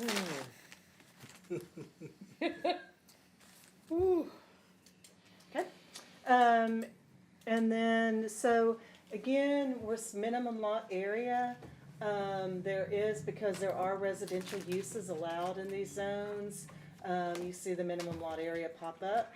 And then generally, I guess my observation is that the lot size, minimum lot width and minimum lot area are not as much of an issue for the commercial uses. So thinking about those neighborhood transition and neighborhood zones, that does have a maximum gross floor area for commercial use only. That's intended to keep those a little bit smaller scale. So if I do have an office, a commercial use, if we remove personal services, it wouldn't apply, but the nail salon would be limited by that maximum gross floor area with the idea that that is a smaller component of those. But I don't have to worry Right, but about we're, that, right? we made that note. Hey, all kidding aside, what I don't see in here, and maybe it is as you flesh it out. So on services that back to a neighborhood, is there any requirement to block, like back fencing or something, to block them from the neighborhood? That's actually, Oh, yeah. it's already Yeah. written in as part of a review of conditions that the consultants and RP, if I get out of line, let me know. Where they have taken a lot of the conditions, reviewed them that a council has placed on. Yeah. And they're now baked in, are they not? Yes. Yeah. They're So baked there's in. proper screening and. There would be, there's screening, it's, we have screening that's similar to what we have now, but there's an option that includes a fence and does not include a fence. Yep. So. Okay. And All then, right. that's one of the things that we're working on the diagrams for, updated diagrams, just to make it more clear that, what those options would look like. Actually, as neighborhoods and business are moving closer together, which is a good thing, then we ought to protect the existing neighborhoods, I think. Thank you. And then CMU two, I mentioned that's kind of the most, that to me would be the zone, an urban mixed-use zone you would use before we switch to a form-based code zone. So, that's a really intense zone, and that's why you don't see a lot of standards here for it. It's gonna be a larger zone. That zone here, that CMU two at the far end, again, that zone that's similar to UGC, but it's probably that most intense mixed-use zone prior to a form-based code zone, has a maximum building height of 85 feet. That's a bigger urban, I'm generally thinking that is a bigger urban zone close to downtown. Karen, can you go back one? Yes. Or What out by the mall. I'm Sure, noticing yes. here is a 3,500 square foot, that's a maximum size footprint. For commercial uses in those two neighborhood But commercial traditionally in zones. C5, we have seen 5,000, which was kind of our commercial transition in the past. So we're actually reducing that square footage, which I think is really interesting and conscious as we talk about this as being a transition zone. We're actually reducing that square footage. So 5,000 is pretty big. I mean, I know what that looks like. It's a pretty big building. So, good. And I think in that, oh, sorry, Dan. I just want to make sure we got about 15 minutes. And in that example, that neighborhood commercial use might have an office or residential use with that smaller component, yeah. Okay, so there are mixed use and commercial design standards. We touched on this, last time we met. I'm happy to go, I don't remember how much, detail there are. I'm gonna skip to, there is a table. I know this is very hard to read. This is, talking about which development standards apply to which zone. You'll note that the most intense zone, the CMU2, which allows 85 feet, it's very urban, or I think Dan's example of a use at the mall, a hotel at the mall might be an example. It has the most development standards because it's kind of the most intense use. We have had some feedback on these, just encouraging having standards that are easily enforceable, that are quantifiable. We're taking a look and making sure that we have quantifiable standards to help with enforcement and permitting.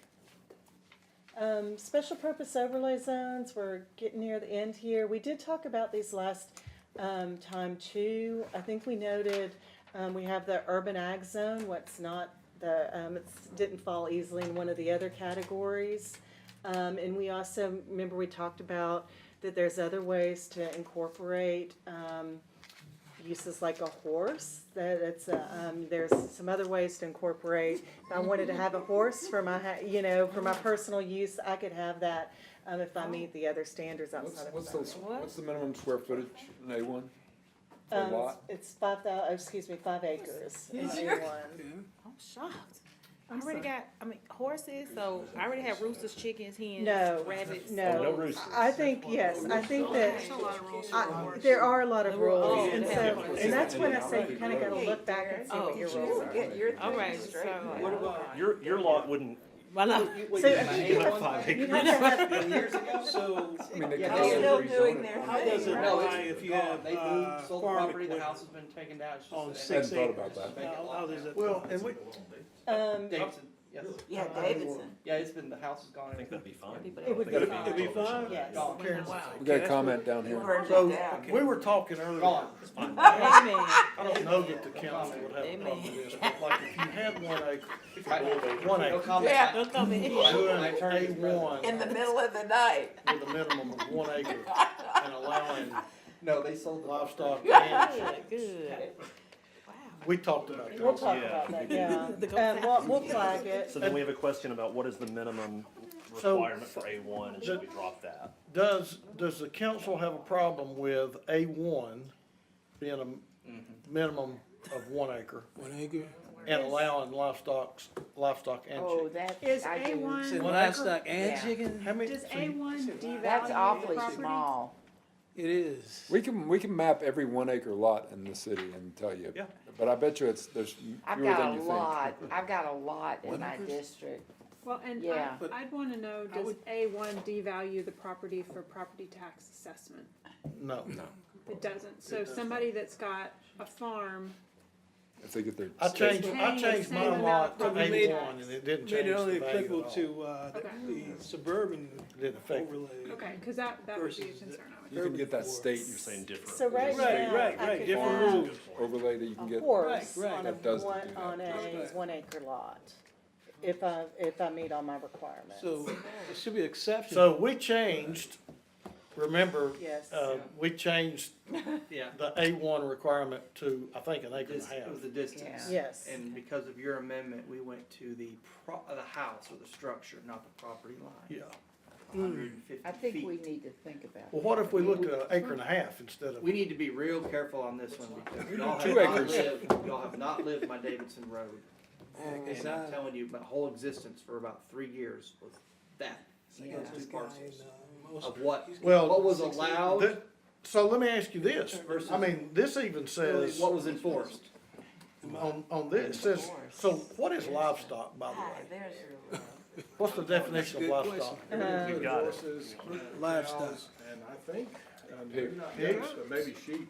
Sheep? Pig. So you can keep Ducks. livestock and horses on RN16, If you meet the standards, which is, and Which is I'm what? pulling those up. Which is what, 6,000? That No, just- it's more than 6,000. Oh, is that where you go to look for your Yes, acreage? so there's additional standards, and I'm looking for keeping of livestock equines. A minimum lot size of 1 acre is required, because remember, you have to go back and see, does that use allowed on the table have additional standards? What A are the minimum additional standards? Lot size of 1 acre is required. All enclosures for livestock and or equines, including stables, barns, and animal pens, must be located 100 feet from the lot line. Did we define what those were, livestock? We'll look and see. I wondered about that. Does that include little things like alpacas and? I could not find under How definitions, about I couldn't find, roosters?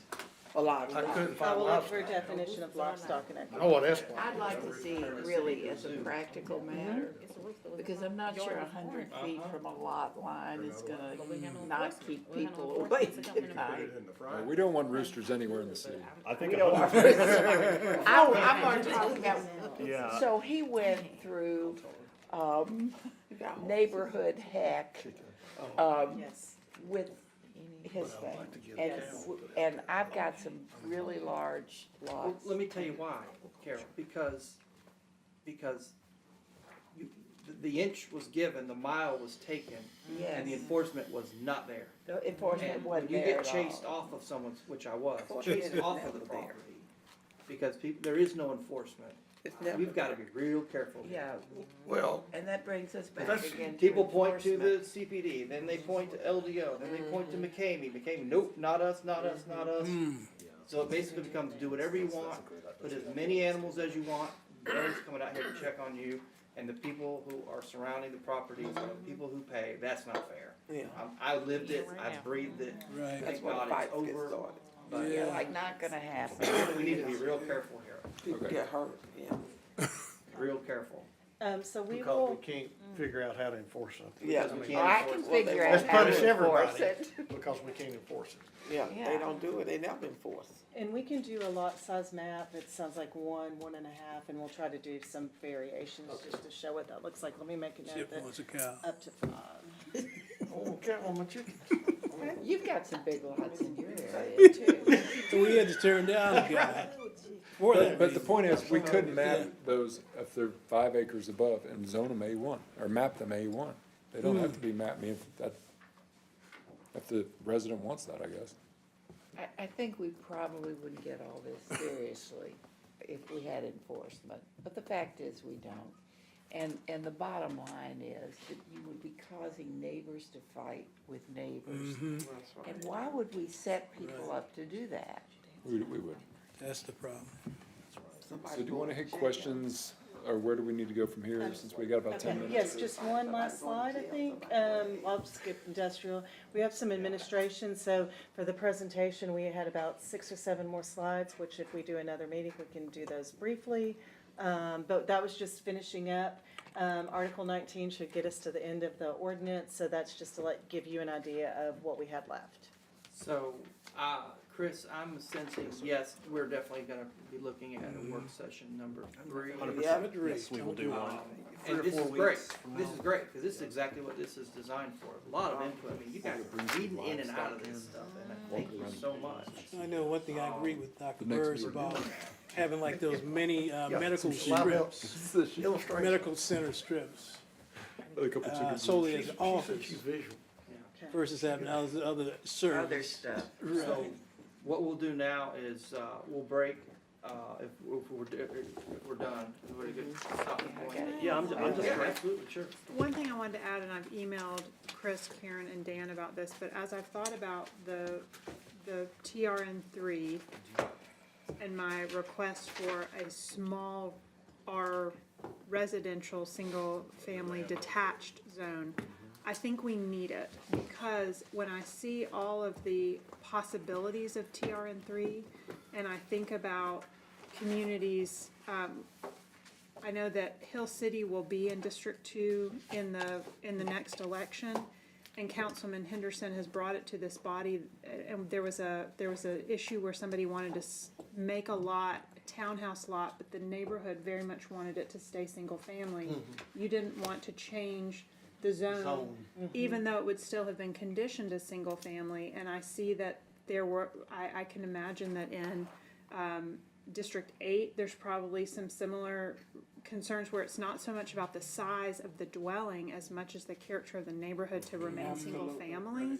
And I could see that in some of my other neighborhoods as a way to allow greater density, but with smaller homes. And so I'd really like for you all to consider, could we have a small lot option? Just please think about it.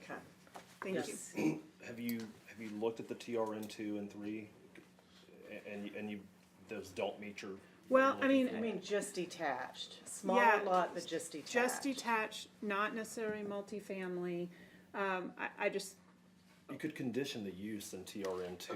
well, but that's exactly what Councilman Henderson just went through with respecting the wishes of the neighborhood in Hill City, that they didn't want to start any kind of RTZ. I believe that was what they were They asking. wanted to remain R1. I mean, they wanted all their zoning to be R1. And they didn't have really opposition to that, the fact that it was a smaller lot or smaller house. But when you go to an RTZ and condition it, now you've opened the door for. Right. You've got RTZ in the neighborhood. Yeah. RTZ in the Yeah, neighborhood. and so I think that could be a really great tool for a And I- lot of things. And I think to her point, one of the reasons we're going through all of this is so that we don't have a zone that we've got to start making a bunch of conditions to. Right. Exactly. Trying to eliminate conditions. I mean, pick an item on the menu, that one works. We don't have to leave off the lettuce and tomatoes. We've got a hamburger that's just got ketchup on it, or So a smaller RN1 is what Yeah, you're it's looking like an RN 1-3 or something. Exactly, yeah, and that's what I You mean. don't wanna be a Burger Just King, please have think it your about way. it. Yes. Dr. Burrs? Well, yeah. Hang on for Well, a they minute. have- but it's on the menu. Yeah. Need you for a budget question. Yes, you go to Nashville, you see these residential. Councilman, that's all we have for all today. these Thank you skinny very homes much. right down Thank each of those of you who made time for us It's today. ridiculous. Right. Before I lose control, Chris, Whoever said you we had. have March 12th and we have March 26th, 2 light days for council to come back. Let's go ahead and set it now. I will mention this, whatever we decide here in our agenda session as well. Do you think you can be ready for work session number 3 on March 12th? Or do you need, I was a little worried about That's that. Hamilton County School spring break. Oh, that's Yeah, that's why. okay. Next day, how do we think about the 26th? We're also I very think the light that 26th day. is great. I mean, I don't think we can come back in here without giving you guys maps of what you've requested. You're gonna expect That would maps be in the next one. amazing. Oh, yeah. I need to see that map. As far as like, we've talked about doing here's every, 10,000 square foot lot in your district. If you can give us until the 26th, I think we can get those done. Okay, so let's set our great. next Sounds work good. session. Madam Clerk, I know you're here. Well, she's listening. She's listening. Yeah. I know you're listening. If you'll get on the calendar for us, March 26th, 1 PM, same time, same channel, we will pick up work session number 3. And then we'll make sure we'll announce it. You have that for your notes, Madam Chair? Okay. I do. Okay. Anything else today? Thank you, everyone, really. I mean, this, again, great input. You've done your homework. You've done your constituents very proud by doing your homework. And we are really digging into this, and I appreciate it. Staff, thank you so much. And I mean, this has been really good conversation. I love us being able to do this and work together through this and make sure we get the absolute best product we can. So with that, I will adjourn us, and we'll see you all out there at 8:30. Okay. Livestock included.